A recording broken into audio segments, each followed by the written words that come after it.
Tong-Parsons-Terrell Realty Group team members.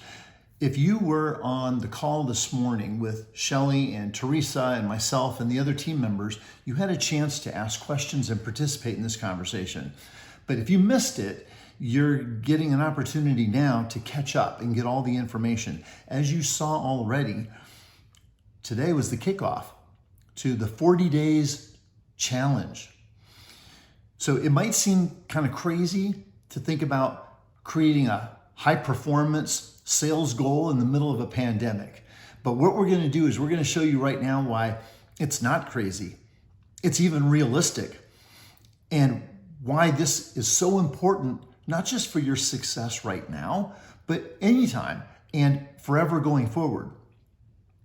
So in the conversation this morning, we went over some material and you had that sent to you. I'm going to refer to it right now as we go through it so that you have the benefit of all the same information. I'm going to throw in some additional details, some bonus material, so that you have some additional supporting information that we didn't cover this morning because of time. Also, if you plugged in this morning already and you had a chance to participate in the conversation and ask questions, I would recommend that you still go through this again, that you listen to all this material over again. It's potentially new, but more importantly, it reinforces everything we talked about. And again, just absolutely critical for your success right now. So let's dive right in and get through all this information as quick as we can and give you some action items for how you can be successful with your own 40-day challenge. So first of all, on page 1, the question I'm using to introduce this discussion and to create a context for what we're talking about is, what is success? Well, everyone's success definition changes all the time. And sometimes it changes hour by hour. Right now, a success might be just getting the kids back in school. But at times, we might feel like our success goal is really financial. We need to increase sales or make more money or close more deals. If we're in any type of a business scenario, that's a critical measurement. And people are depending on us. But success also shows up in all the other dimensions of life. So much of this is applicable to things like business and family, finances, your relationships. And we see a lot of times people, they're successful in one area of their life, but not in others. So what if you become a millionaire, but you go through a divorce and you lose your relationship with your kids, for example? So we don't want to find out that we've had to sacrifice one area of our life in order to be successful in another area. So we want to be able to apply these principles to anything. But the one thing I think everybody can agree on is that success is really the outcome of a bunch of behaviors. Certain choices you make, decisions and actions, they lead to successful outcomes. Matter of fact, there's a saying that if you want to achieve what others don't, then do what others won't. Okay, very popular saying, and it's often applied in a sales environment where some people are just unwilling to prospect or do lead generation, and so they just don't get results. But if you want to achieve what others can't achieve, then do what they won't do. But there's something that's even more powerful than that, and that is this idea that you need knowledge, skills, and abilities in order to perform those behaviors. Because if you don't know your craft, so if you're in the real estate business, you got to know how to process the forms, you have to know compliance requirements, you've got to have skills built around answering questions, dealing with objections, closing on a commitment. All of those are what we call fundamentals. You see this in sports, for example. Practicing the fundamentals is essential. Take basketball, for example. Ball players are going to practice free throw shots, like 1,000 at a time, because what they're doing is they're trying to create muscle memory so that they don't have to think about how to hold the ball or how to shoot the ball when they're in the middle of game time. That's not the time to be thinking about the fundamentals. You want to be focused on strategy and execution, not the basics.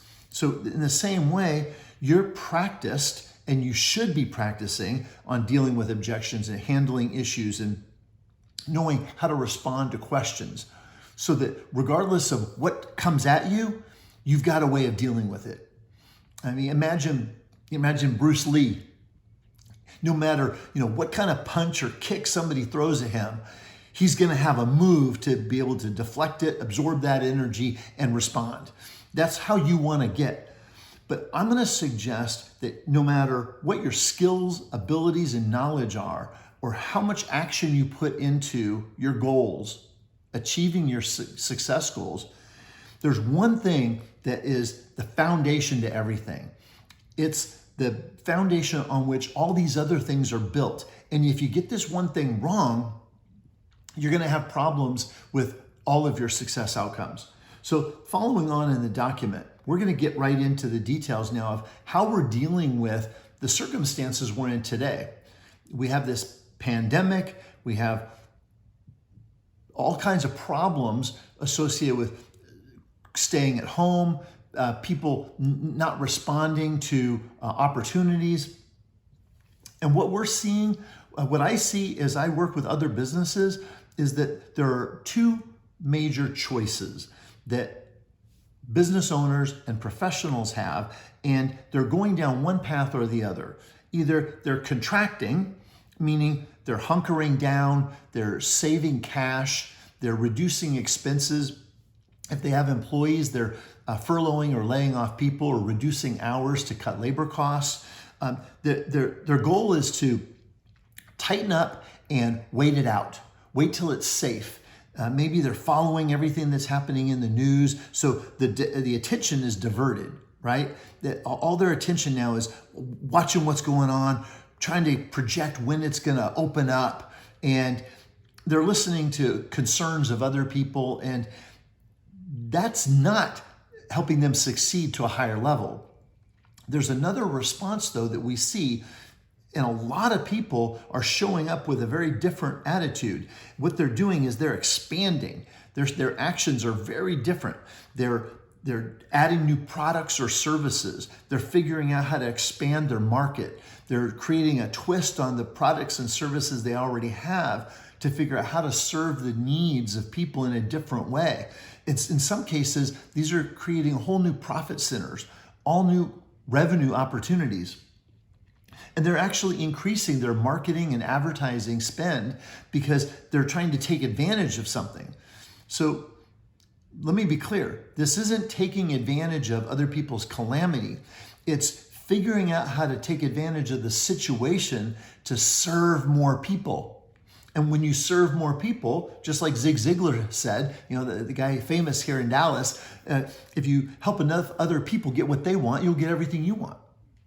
So what's happening now is these people, they're expanding, they're enlarging, they're going after a bigger piece of their pie, and they're cultivating new relationships. They're aligning with like-minded people that reinforce their attitude. So I've drawn this big comparison between people that are shrinking, contracting, and pulling back compared to those that are getting big, going large, and getting after it because they're going to take advantage of opportunity. What's the difference? Why is there such a huge difference in these two responses? So I'm going to suggest that the difference is mindset. That's it. You've got a lens through which you view everything. And that lens creates an interpretation and a reaction on your part. And how you view something is going to determine how you assess it, how you interpret it, and how you react to it. And you've got two different people. One that's looking at this as, oh my gosh, sky is falling, market's contracting, opportunities are shrinking. And then the other one's saying, oh my gosh, something just changed and maybe things are different now, but there's new opportunity and a lot of people are caught off guard, so I can take advantage of that. What a completely different view. But it's all the same circumstances. All the same situational dynamics are identical, but two different people can view those two separate scenarios or that same scenario in two completely different ways. So here's an example. If you look at what the mainstream media is communicating, it's very simply, many businesses are going to fail. Many businesses are going to go bankrupt. Many businesses will never come back. Okay, that's one point of view. But the reality is, you don't have to be one of those. It's your choice if you're going to be one of the victims of this thing. So the mainstream media and what the news headline says doesn't really have anything to do with you, because you don't have to be one of the ones that goes bankrupt or dies, never comes back. That's a decision. So you've heard the phrase, whether you believe you can or whether you believe you can't, you're right. It's very true. Because what happens is when we view something as impossible, our lens, the way we see the situation is, oh my gosh, this isn't going to work. It's wasting my time. I'm not going to get benefit or production from my efforts. I might as well do something else. If that's what you're thinking, it's going to change the way you show up. It's going to change the way you act. It's going to change the way you communicate. And what that does is it changes how people respond to you. So this is all cyclical. There's a concept called systems thinking that says everything affects everything else in a cycle. You've probably heard something like karma, or everything comes back to you, or what you put in, you get back. All this concept is saying is that when you approach something one way, it's going to impact what you get from it. So mindset is really the foundation of everything, because how you view something is going to change how you approach it. So following along in the worksheet, if you don't have the right attitude and perspective and beliefs about the circumstances you're in, you're not going to have a strong foundation on which to build everything else. So that perspective you have on your current circumstances is everything. So how are you doing? I mean, are you sleeping in because there's just nothing to do? Are you not working a full day because you just don't have the leads or the opportunities? Are you working on something else because you don't think your time is going to be productive? Okay. Or are you thinking there's absolutely buyers out there that are willing to meet, they're willing to make purchases, and they're ready now? Do you believe that? Or do you believe that May 2020 could be your best month ever? Wow. Do you believe that?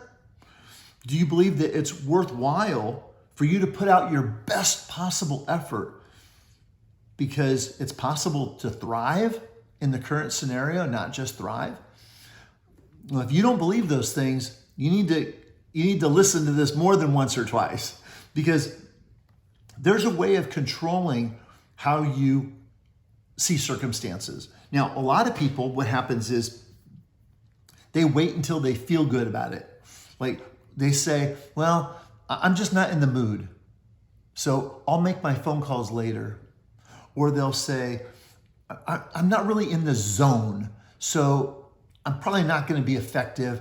I'll do it later when I feel different about it. Or they just somehow don't feel engaged or empowered, and those feelings prevent them from taking action. Okay, you're never going to get anywhere, because if you're waiting for circumstances to make you feel great in order to be able to take action with an attitude of optimism and positivity, it's never going to happen. Super successful people, I love this, they make their own atmosphere. They create their own environment. You don't need to change the circumstances out there. You can't. You need to change the circumstances in here. You need to change what's going on in here, because that changes how you see everything, which changes how you approach everything, which changes how people respond to you, which changes the results you get. Okay? I mean, isn't that wonderful? That it's actually in your control. So let me dive deep here into some tools that you can use to succeed, because this isn't just about saying 100 times, I'm going to do great, I feel great, this is going to work, okay, go get it, rah, rah, rah. No, that's ridiculous. I'm talking about very specific actions that you can implement that change the way you think and change who you are. Now, back to the beginning, the good news, the really fantastic news is this doesn't just positively benefit your revenue and your business activities. It can impact all different types of aspects in your life. So let's look real quick at these tools to succeed. The first one is affirmations. Affirmations are things that you write down. For example, why do you need to be successful? Have you ever written it down? If not, you should. You should write down 10, 15, 20 reasons why it's so important for you to succeed. Now, don't just say, I got to pay the bills. There's something driving you that's more important than that. What is it? What's not going to happen if you're not successful? What if you made 10 times the amount of money that you have planned? What would you be doing?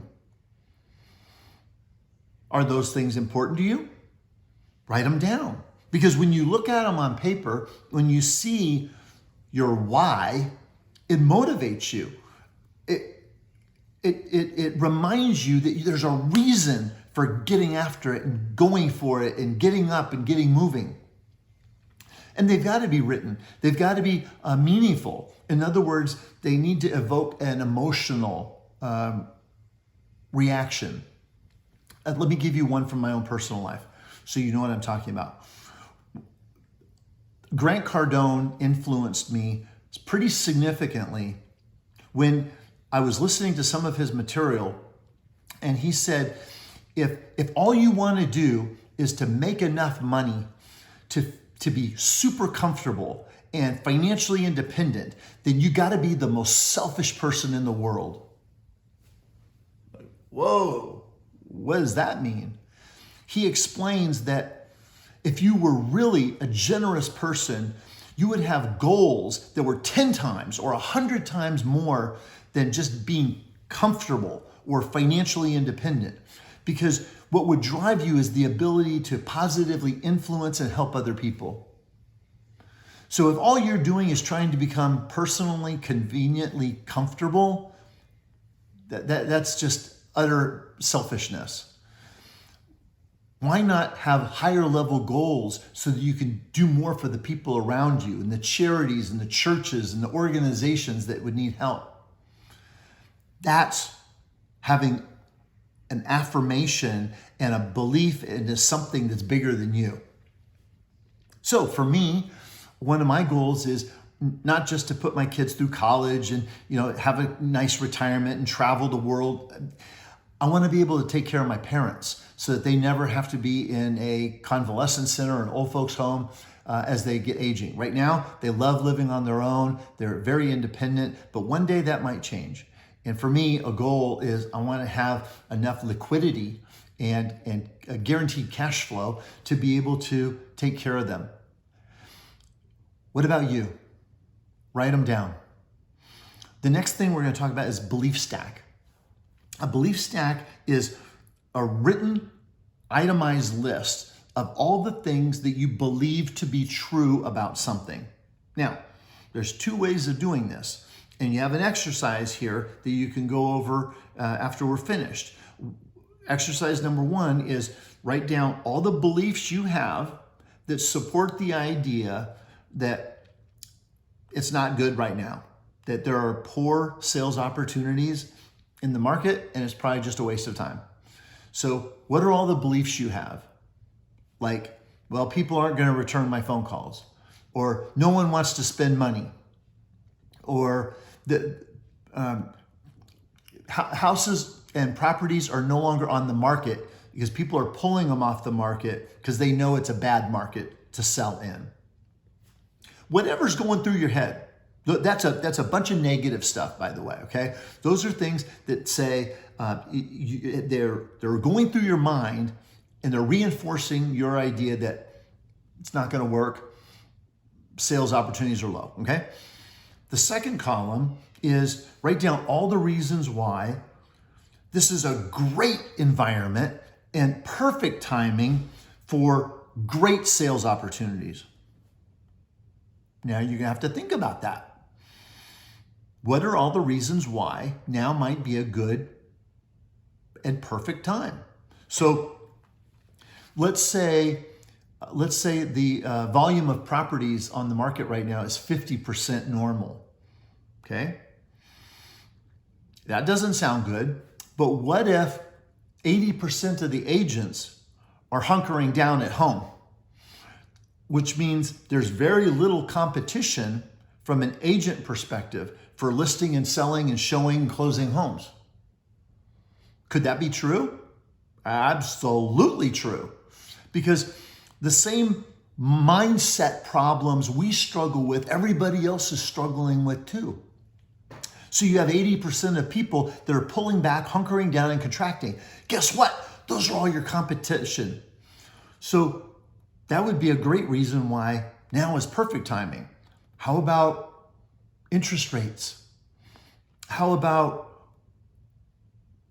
there's a booming rental market that's better than ever, and investors are looking for properties that they can pick up on a discount at virtually zero interest and turn into cash flow. Write them down.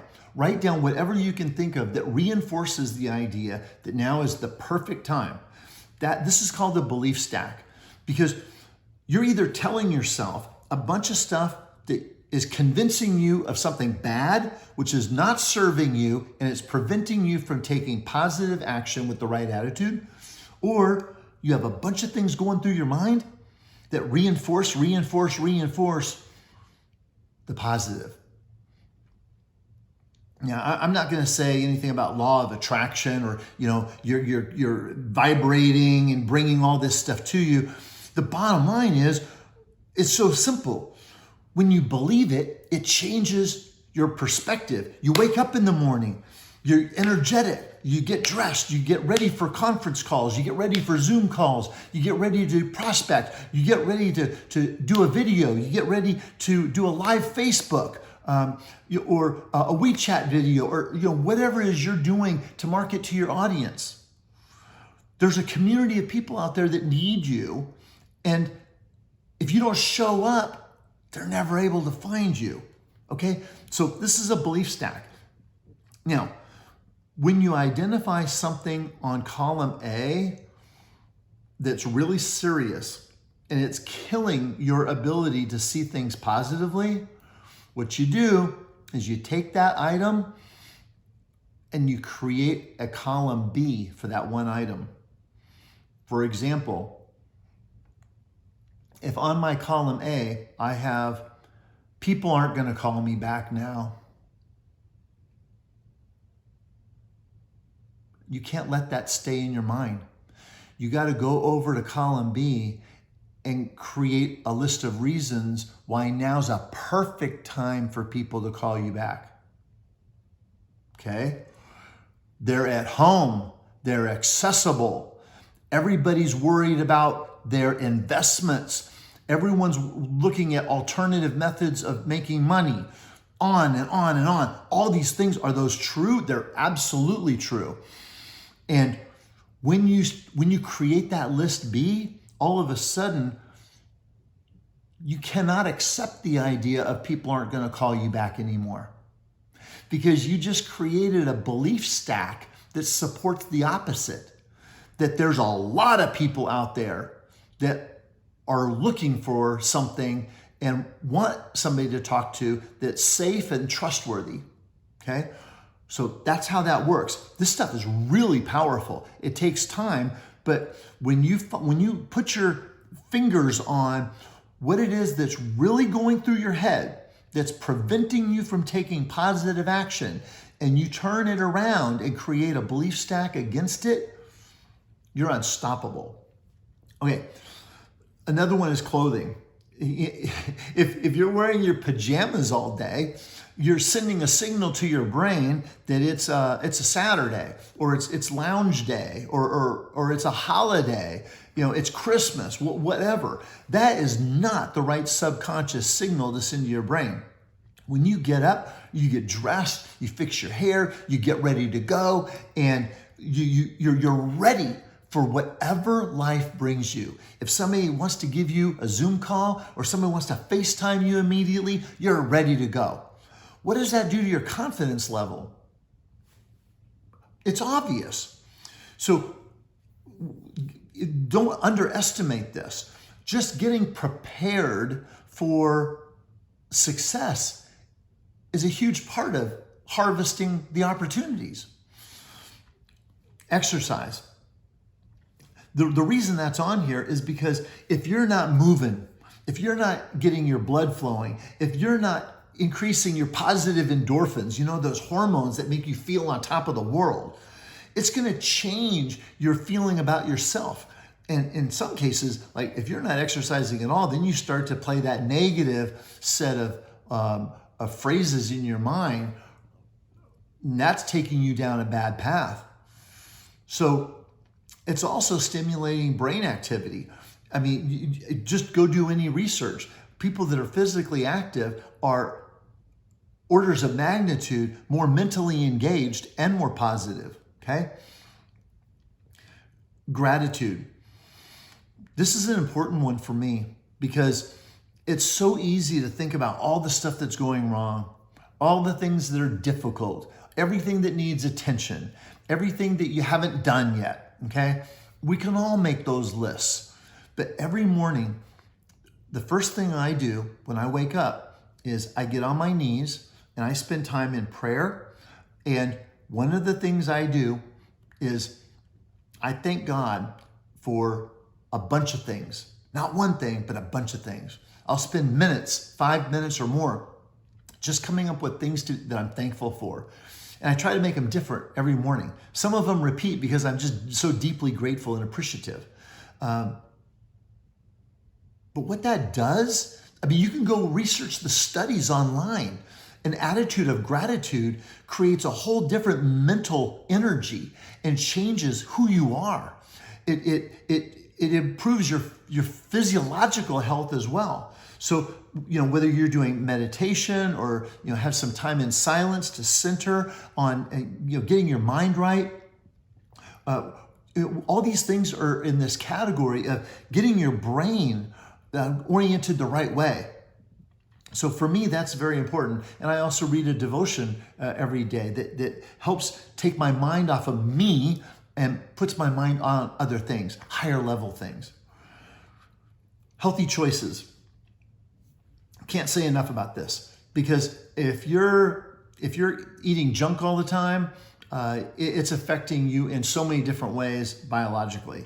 If you're really committed to your own success, if you're really committed to being the best version of you possible, you're going to make commitments to take care of your health. And that is how you eat as well. For me, I start every morning with a glass of water because I know we wake up and we are dehydrated.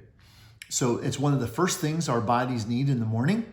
And because I'm sensitive to pH and want to create an alkaline environment because it helps the body fight disease, it's almost always a lemon water or a lime water. And then my mid-morning first breakfast is always a kale shake. And that's after I have my matcha tea. But these are disciplines that I built over time that now they're a ritual every morning. It is every single morning without fail. Like I got 3 or 4 bags of frozen kale in my freezer, because when I buy it, I wash it and it's ready to go. So I never ever miss that opportunity to feed my body to be prepared for whatever's going to happen that day. What do you need to do? What's important to you? Okay, I'm not telling you this to copy what I'm doing. I'm telling you this because you need to make your own choices based on who you are and set yourself up for success. Okay, the next one is learning. A commitment to continuous learning is huge. You see these books behind me? My kids always ask me, or they used to always ask me, Dad, have you read all those books? And I say, no, not all of them. Some of them are just reference, but probably a good 60, 70% of them, I've read the whole thing. Matter of fact, I can just pull off any book and go through and see the highlights because I always highlight my books. Your commitment to improving you has got to be continuous. It's got to be daily, weekly, monthly, annually. And that's why later you're going to hear about the new Model U program that we've developed to be able to help people with their mindset and their attitude and all the intangible soft skills that are really the most important to succeed. So that commitment to ongoing learning changes you.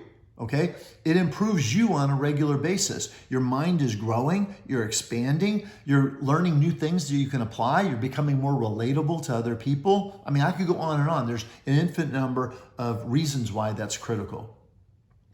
Now, your morning ritual, we talked about that a little bit, but your morning ritual can be anything. It can be a pattern that's unique to you. It could include eating or exercise or meditation or prayer or any of these things. Practicing yoga in the morning, whatever it is. This is a ritual that you need to figure out for you so you start every day fully prepared, cocked and loaded and ready to go, okay? Pick your metaphor. You've got to be prepared. There's some other examples in here of how to change your mindset that are really powerful, like music. I know this works for me personally. I have a Spotify soundtrack that is all of my hand-selected music of my absolutely favorite songs that get me going. Like I can be in a bad mood, something can happen that kind of rubs me the wrong way, and I listen to the right song and whoo, I feel like dancing. I mean, how does that happen? I mean, you probably can relate to this if there's a genre of music that you love or if you have favorite songs. Create your own soundtrack so that you can plug that in whenever you need to. I mean, there's times I do a lot of writing, I do publishing, I do curriculum development, and there's times I'm not in the zone, okay? I mean, everybody's human. I can't afford to not be in the zone. I mean, I'm a positive guy. I'm the most optimistic guy I know, but sometimes I'm still not in the zone to be able to sit down and write and produce something. Guess what? Those earplugs go in, those earpods go in, and I'm jamming on some music that is gonna take me to the next level. It's a quick fix, but it works, okay? So figure out what you need to do and have that in your back pocket if you need to. Okay, here's a fun one. It's called the V posture. I can't take credit for this.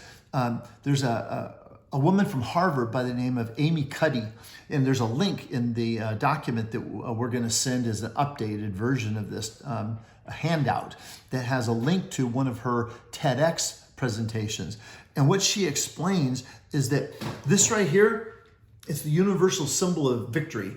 You see people from all cultures, all nationalities, all over the world doing the same thing. Like, watch the Olympics. It doesn't matter what country you're from. If somebody's across the finish line first, it's the victory symbol. What is it about the human mind and body that makes this a natural response to success and accomplishment? What Amy Cuddy shows is that if literally you go stand somewhere and you raise your hands like this and you just hold them there for a couple minutes and you start thinking about success and achievement, physiologically, your body starts to react to your physical behavior and you create a hormonal response that starts to make you feel larger than life. How does that happen? Okay, well, we don't know, but it works. Matter of fact, I coach people when they have job interviews that when they show up, they need to be there a few minutes early. They need to find a hallway or a bathroom or something where they can have a few minutes of private time. And I tell candidates this: go into the quietest place you can find and do the victory symbol and think about what it's like to succeed and to accomplish something and be successful, and hold that pose and meditate on that for a minute, and it starts to change you. You come out of that thinking, that's it, man. I'm gonna go. I'm ready. I'm ready for anything they throw at me. And even if I don't know the answer, I'm gonna have the right response. Whoa, where'd that come from? It came from the psychological impact in response to the hormones as a result of the V symbol. Hey, that victory V posture is amazing. Okay, again, these are tools, tricks, techniques to help get your mind set right. Some of this is quick, some of it's permanent, but it constantly requires nurturing. Visualization. This isn't just seeing yourself, in a new car, in a mansion, on a resort property that you just purchased. I'm not talking about visualizing the outcomes of success. I'm talking about visualizing everything along the way. Visualize yourself meeting with a new prospect and engaging them with a genuine, heartfelt intent to serve them, and developing such a rapport and being so authentic with them that you almost have become friends in the first 15 minutes. Visualize having such an intimate relationship that is established with your prospect over the course of conversation, where you're sharing details about yourself and things about prior experiences and why you know what you know, and asking relevant questions to deeply understand them so that you could serve them more effectively. Visualize that, and visualize them looking at you saying, "We've never met an agent like you before. We'd love to work with you." Visualize all of the steps and the activities that lead to success, not just the outcomes, okay? Powerful. Written goals, okay? This list is long, but I'm just giving you the short version. If you don't have written goals, what are you doing? You need to write them down. Think and Grow Rich starts off with the idea that you got to have goals, you got to have a plan, that is, steps you're going to take to achieve those goals, and then you need to decide what you're going to give up.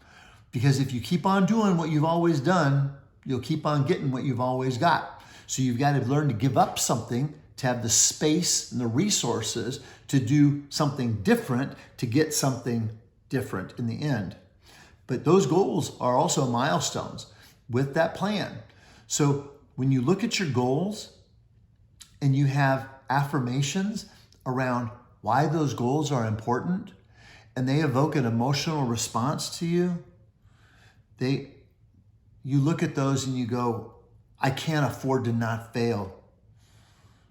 Not only do people around me need me, but my clients need me also. If I don't serve them, someone else is going to make the sale and maybe not do the right thing. This is my mission and my purpose. I got to do it. Okay, that changes how you wake up every morning, okay? So here's an example of a morning ritual. Gratitude, affirmations. It's taking time to visualize what success looks like and the journey to get there. Exercise to get your body and your mind engaged, and reviewing your written goals and your action steps required to achieve them, okay? Winning stuff. Okay, so you have homework. Consider your own belief stack. Use separate paper to come up with whatever it is that is on your list, on your mind, running through your mind, that's preventing you from being successful or taking positive action. Okay, so this is all a kickoff to your 40-day challenge, and real thrilled to be a part of the team again. Some of you might remember me when I was able to present at the holiday dinner back a few months ago. But now we're in for the time of our lives because we're in this together, not the pandemic, in our 40-day challenge. So the 40 days challenge is for you to focus on getting results that are going to help your family financially and you professionally. So what I've done here is I'm providing you a tracking tool for you to track a few things. Number one, out there in green are those goals around number of contacts, number of presentations, number of signings, number of closings. You're going to track that every day. But we're also going to track your activities. And now this isn't for us, this is for you. You need to do this so that you have a visual sense of how you're doing. If you look at everything and it's blank because you didn't work for 3 days, that needs to bother you because you're never going to get the outcomes unless you have the inputs. So in blue are all the activities. You want to control that, your number of calls, your number of emails, your number of follow-up appointments, your number of introductions, your number of requests for referrals.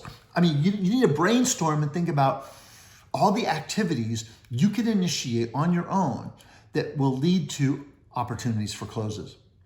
And then I'm also adding in here, whatever you select as the critical activities you need to do to control your mindset, track them. Did you take time every day to think about the things you're thankful for, or pray and thank God for what you're appreciative of? Or did you take time to review your affirmations and your reasons why you need to be successful? If you did that, check it off. Because those mindset activities are going to change how you approach your business development activities, which is going to change your outcomes. Okay? So this is for you. You need to track this so that you have a visual. Now,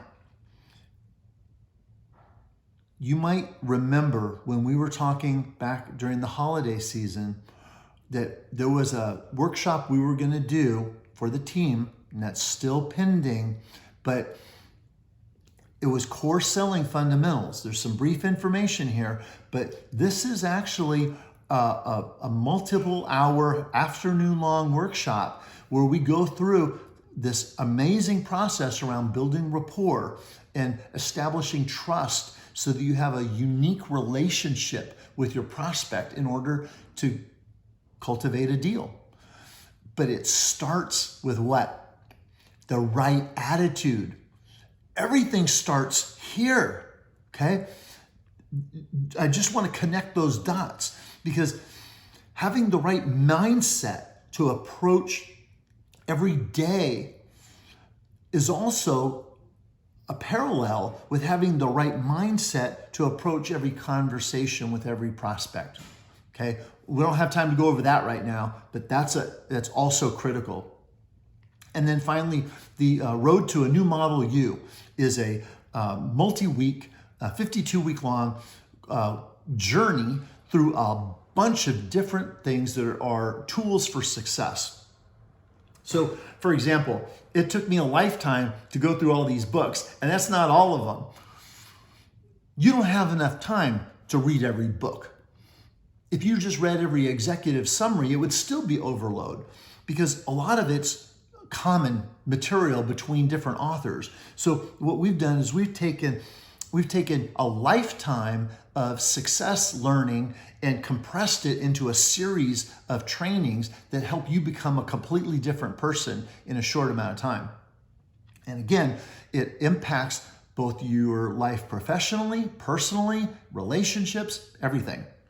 So there's a link to the page where we're going to set up a special offer for this group.